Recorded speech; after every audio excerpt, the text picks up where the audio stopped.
Brisbane's season hangs by a thread as the Hawks show they've learned a lesson. A Gawn masterclass at the MCG. The Orange Tsunami hands the Cats their fourth straight loss, plus a couple of coaches put holding the ball back on the agenda. This is Access All Areas thanks to Crypto.com.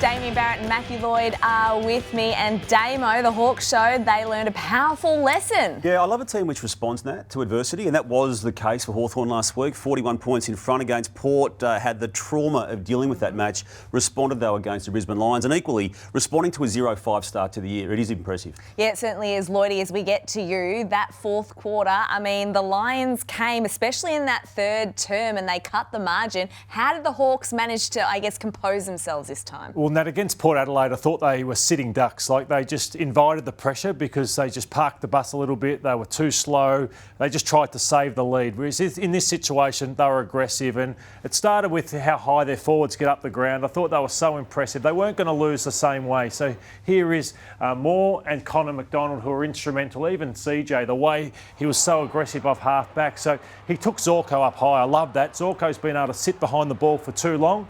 And because they're so aggressive, Harris Andrews, who loves to set himself up behind the ball, was lost, and young Cal Shadir gets out the back. So that's the first goal. So then you go one goal up, that sends you two goals up. Again, Connor McDonald, instrumental as a high half forward. CJ, aggressive half-back flanker, just charging off the play. So they start, look at Moore, how hard he's working again. CJ was back on the half-back flank, aggressive running forward. Brisbane couldn't cope with this run and carry and overlap. And then this is Connor Nash, aggressive half-back flankers, just cutting these guys to ribbons. Moore again, a high half forward. And I touched on Andrews. Look, he's scrambling again. And I love when this happens, when Payne as a defender loses sight of where the ball's coming from in this situation, and then Chol kicks the next one. So they went bang, bang, bang. Didn't try and protect the 8 points. They said, no, we don't want to win by 8 points. We want to win by 20 or 30. So this was impressive by Sam Mitchell and a great response by the Hawks. Yeah, they showed a lot of maturity in the end for a young side who are now 4-7. They've won 4 of their past 6 games. We should talk about the Brisbane Lions, though, because that is 13th on the ladder. And I don't know if we're putting a line through their season, but Chris Fagan certainly said that their season is hanging by a thread. Let's take a listen to him. This is a bit of a unique situation for us. We haven't been in it for 5 years, but here we are. We're sort of, our season's hanging well and truly in the balance. So it'll be good. Whatever happens in the long run, it'll be good for us as a footy club and as a team to try and fight through it. I'm not going to put a line through them just yet, Nat. They're 10 premiership points out. They've got a bye. They then got Western Bulldogs the week after that, back in Melbourne. So we'll be able to make that assessment there and then. A couple of things to factor in here. Chris Fagan, 8th season as coach, has never once been critical publicly. So to see him half play it up rather than down, that's understandable. You do need to factor in the 5 ACLs that they've suffered this year, and on top of that, the unavailability of Brandon Starcevic. So you factor all that in. You get to the bottom line, though, they're just nothing like the team they've been for the previous 5 years. No, they're lacking resolve. I think when they jump out of the blocks, they look okay. But then if they get down in a game, I know they fought back a little bit in the third quarter yesterday, but yeah, they look a shell of the side that was there last year. Rayner's not going well. Charlie Cameron seems off. So their best players are down. Good to see Lohman and a few kids playing, but they're a mile off. We saw what Carlton and GWS were able to do last year with strong second halves of the season. Obviously, the Lions will be looking for something like that. Speaking of the Giants, what a win it was for them down at the Cattery. Their 4th straight victory. They snapped their 3-game losing streak and, of course, condemned the Cats to a 4th straight loss. And Lloydie, they just ran the Cats off their feet. Yeah, this is the second quarter, Nat. 6 goals to 1 in the second quarter, and I thought it made me think the Giants, this is the best I've seen them in a month, but also why Geelong are going to struggle to win this year's premiership, because they just get beaten up in this way where they're just too slow, they're too one-paced, and they just don't have enough quality through this midfield group. Yes, no Dangerfield, no Cameron Guthrie, but these guys are veterans. So are they going to make that difference to Geelong? I'm not so sure. So good to see the Giants back in that mood. Before I get to you, Damon, and ask you if you're really concerned about the Cats, I want to take a look at their poor connection going forward, Lloydie, because they had 24 inside 50s in that final term and they just couldn't capitalise. Yeah, they lack composure. This is normally a strength. I think on this program we've shown it maybe 3 or 4 shows where we just say, have a look at this, the way they lower their eyes to Tom Hawkins or Jeremy Cameron. They're the most a cohesive forward group that probably are in the comp. They're just not quite there at this point in time, and I think that's probably as a way of the midfield isn't quite there either. So Mitch Duncan and these guys are normally so good. They're not in the best form either as players or been out with injury, so that's where they've come back to the pack a fair I'm bit. just holding a firm just a little bit, Nat. Okay. I look at 3 of their 4 losses. Now, the Gold Coast one was the 10-plus goal loss, so that was disastrous. But the other 3, 8 points to Melbourne, 6 to Port Adelaide and 4 to GWS. They're good quality opponents in this 2024 season. I know it looks bad 4 in a row. I get that, but it's a marathon. We're not even halfway through yet. I want to highlight Lek Alir in just his 7th AFL game for the Giants. And here's our crypto brave play this week, because he took 3 really good marks in the last quarter to save this game. And look at that, the heroics there, Lloydie. I mean, he's so young in his career so far, but it was pretty good. Like he has springs in his boots. That's how he plays the game. And full credit to Adam Kingsley, because I'd have my heart in my mouth as a coach, because he's flying for everything as a backman. But Adam Kingsley's just embraced and said, go for it. Where's he fit in when Jack Buckley comes back from the calf problem he's got at the moment? Because that's the reason he got the game on the weekend, ultimately. I just wonder whether to take him to the next level, playing an aggressive backman like Lek Alir, more so than the dour Buckley. So I think I'd keep him in. So the Cats have their issue, and this was their coach after the game. Yeah, I mean, we've been aware probably for a good 3 weeks now, but probably even the last 15 minutes of the game before, we've just been a little bit off, and tonight was kind of the culmination of that. My assumption early in the year was that every team's going to go through patches where it gets a little bit difficult, and those that come through them will be the ones that finish up towards the top of the ladder. I think the greatest risk is you overcorrect and see problems that aren't necessarily there, and you end up a bit confused. Yeah, the coach, Chris Scott, he's seen it all before, but that was him speaking after the loss the week before and then the loss on the weekend. But Toby Conway, I think, is a worry. He got subbed out. Reece Stanley's not the answer either. So when you see, we're about to talk about Max Gawn soon, when you see some of the ruckmen that are getting around in this competition, then Geelong is still scratching for who their number 1 ruckman is. It's a problem for them. Let's talk about Max Gawn, because it was a masterclass at the MCG. Damo, is he just a lock for all Australian ruck? Yeah, he is, Nat. Obviously, he's played 11 games this year. He's only had 2, I'll say, quietish games by his standards. The other 9 have been extraordinary, and this one yesterday may well have been the best, and if it wasn't, it's in the top handful. And he could miss 6, 7, maybe even 8 matches from here, Nat, and he's going to be, for the 7th time, an All-Australian ruckman. I think Brodie Grundy, his former teammate, will be the backup at this stage, but he's just doing things that very few have done. I mean, you and I love Simon Madden's status in the game, but I think, Nat, in 18 months' time, he may be in that conversation. Is he the best ever? Because I've got Madden still there.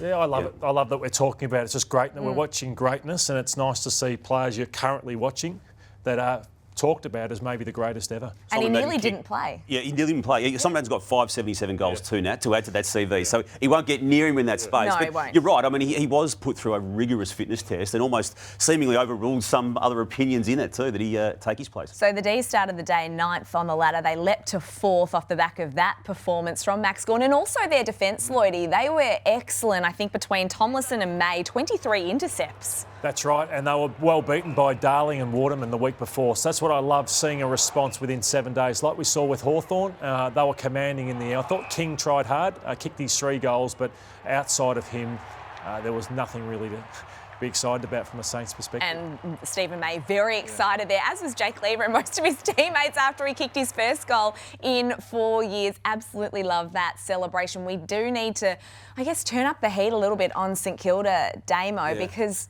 this is not where we had them, because they had an elimination final last season. They made the top 8, and now they're just languishing down the bottom of the ladder. Their season's in tatters. Well, that became the standard, given the decision they made the previous year to remove Brett Ratton and to get back into the top 8 action, which they did, and performed well, inclusive of that elimination final. And the fall away since, it's pretty dramatic, Nat. This club is again in that zone that is of major concern. There is no spark to it. It's a mess in the midfield. We've known that, and they haven't been able to attract quality midfielders to the club. The forward line isn't functioning the way it should with a quality of player in Max King up there. And the back line is probably holding together okay. And we saw that Marshall getting beaten badly by Gawn on the weekend, and he'd had a good year to that point. And they play West Coast at Optus Stadium, who are a different side when they play at home. So that is going to be a real test for the Saints next week. I want to talk about some umpiring now, and there were really strong comments from Gold Coast coach Damian Hardwick after the game against Carlton about the tackle interpretation and holding the ball. And his Carlton counterpart in Michael Voss also said that he will be seeking clarity from the AFL this week. Let's take a listen. No, we'll follow some up. And I don't say that often. We'll follow some up. Yeah. I don't say that often. I've never sat in here, but we've got some things to follow up, because either clearly we're not getting it right, or we're just we're educating it wrong. What I will say, there's 131 effective tackles today, and there were 4 holding the balls for both sides. That one where Mac Andrews had Charlie Curnow at the start, that is a very, very dangerous situation for both players. 1 for Charlie and 2 for Mac. We've just got to get on top of this, because the players certainly owe each other a duty of care, but as umpires, we've got to blow the whistle earlier, because the reality is they're putting players in a really compromising position that they could get hurt, and we don't want that.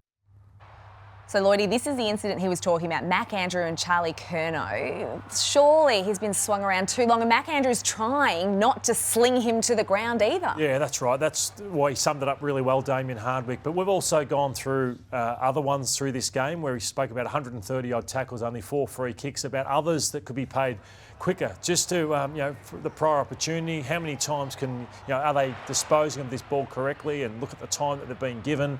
There's a few don't argues, incorrect disposals, but the AFL obviously want to keep the ball moving, but how did he get rid of that ball? Just there. And this one, Sam Walsh, he's trying to fight, he fends off there. That's your prior opportunity, in my opinion.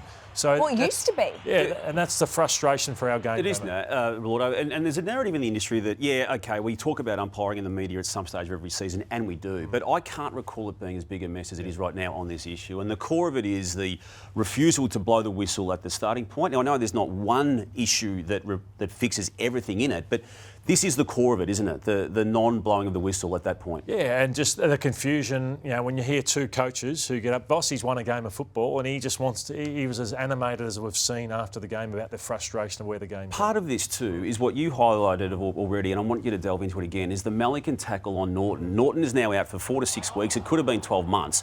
What are you highlighting here? This is Malikan's tackle on Norton, which I think needs to be outlawed from the game, where as I said, I think there's like a wrestling, grappling type manoeuvre where he locks both his legs around the leg of Norton. Norton's leg has nowhere to go. So I think, to me... Is that a tactic, or is it an inadvertent locking of the leg? Well, I don't know if it's a tactic or something Malikan just does himself, but I think that should be outlawed from the game. It should be a suspension.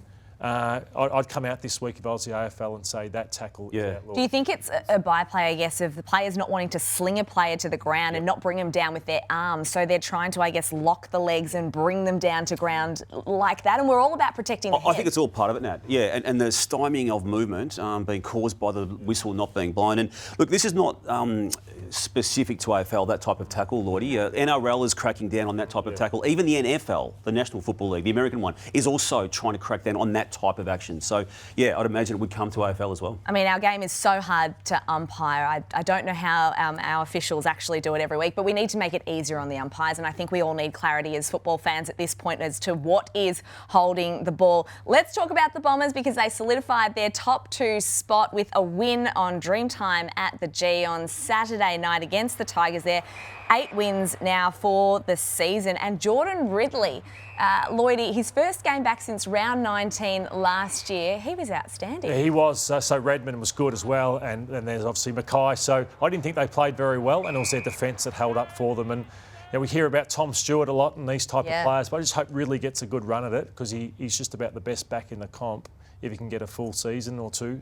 He's already a best and fairest winner at the Bombers. And it was good, Damo, to see the Tigers actually brought some pressure and some effort this week, which we haven't seen in the last Yeah, they seem to treat it like a grand final, Nat, and it was, with 80,000 people there for the significant occasion that is Dreamtime. And this now needs to be their new benchmark, because while they've got injuries, and they are many and plenty and of quality, they can still produce it, and very nearly stole the game late. And it was on the back of their senior players. We see Liam Baker back into the team after an injury, and the effect that he had was profound. Bolton was good, Lafau was good. Dusty Martin, let's have a look at him. He was explosive, and again, the occasion helped him get back to his very best. And this goal, it's a sneaky for the goal of the year. The degree of difficulty, I know Toby Green kicked a big one in round 11, but this is equally as difficult when it comes to the percentages. And the next goal is just as good, Damo. How he read the ball, he saw where the fist was going, and then just banging that, running away from goal from 50. It was just good to see his energy back. He loves playing in front of big crowds, as Trent Cotchin says. This is what inspires him to play in front of big crowds, 80,000 people, and he put on a show. And it was nice to hear the Tiger Army roar at the MCG again. Let's talk about the Adelaide Crows, because they kept their season alive with a 99-point win over a very disappointing West Coast outfit. But it was their first quarter. They did all of the damage, led by Jordan Dawson, their skipper, who was immense in that first term with 12 disposals, 2 goals, 5 inside 50s, and over 400 metres gained, Damo. Yeah, it was. And I love the leadership of Dawson, Nat. I feel like his team, he had some slow and quiet moments at the start of the year, but he's just persevered, worked his way through. Now, I don't know what he beat yesterday with the West Coast Eagles being on the road and what we've seen in that space in the last 3 years, but all you can do is lead from the front. He's doing that. Collingwood, a Friday night, it seems like a lifetime ago, but there was a draw at Optus Stadium between Wellyup and the Pies. And Lloydie, the Pies' depth's been really tested, but there's 6 young players who had a combined 15 games between them. They're showing something. They have been decimated. So we talk about Brisbane's injuries, but they've had decimated Collingwood as well, yet they just keep finding a way. They haven't lost. They've had some draws, but they haven't lost since, I think, round 2 in this season. So, and they've found some players. Joe Richards, he's a star. Harrison's kicked 3 goals in the first half. So if they can start to get their players back, plus they've added greater depth through this injury crisis, they set themselves up again to have another tilt. All right, time now for quick hands. Lloydie, I'm starting with you. Is it okay to lie in sport? And it comes after Isaac Quaynor basically admitted that he tried to claim that he'd touched it, but he lied. I know there's plenty of lies in footy. I think KB used to say it's lying's the second language. You know, it's the first language. Is it? But I'll say no to lie, because you get found out in the end. Yeah, you do, don't you? Back to you, Nat. Does Ken Hinkley need to make a grand final this Not year? to keep his job, but I think he needs to make a grand final this year just for his own sanity and the amount of work and effort he has put and love into this club. So I think it would be great for him. I'm not sure they're going to get it done, though, this year. Damo, I think I know the answer to this. Is Chad Warner the best player in the competition right now? I'm glad you're waking up to this fact, Nat. He has been for some time already. No, what he's doing this year, in all seriousness though, the 19 goals he's now attached to his performances this year, it's a forward type performance, and he's playing starting ruck rover, Nat. He's taking hangers. Yes, he is. He is the best player in the competition. Lloydie, is Aaron Norton's absence going to derail the Dogs' chances for finals? I'll say no, because I think Darcy and what he's done, and potentially Ugle-Hagan, I still think they have enough there. Lob's not the answer for mine, but I still think they have enough there to get by in the next couple of months without him. And to you, Nat, is this the best goal celebration we've seen? Oh, it's a hard one, because Lloyd Johnson off one step, the backflip. Michael Frederick has done it before, but maybe because it was Indigenous round, I reckon Lloyd might just sneak over the... That was phenomenal. Could you do that, Nat? I've tried on the trampoline quite a few times, and I cannot barely get off the ground, and that's with the trampoline helping me, not on an oval. All right, Crypto.com tipping leaderboard, and we all got 7s. Of course, the draw kind of helped us there. I tried to take some risks, but it didn't pay off. So there we go. That is the tipping leaderboard, and that is all we have time for on Access All Areas. Thank you so much for joining us. We'll see you again next week.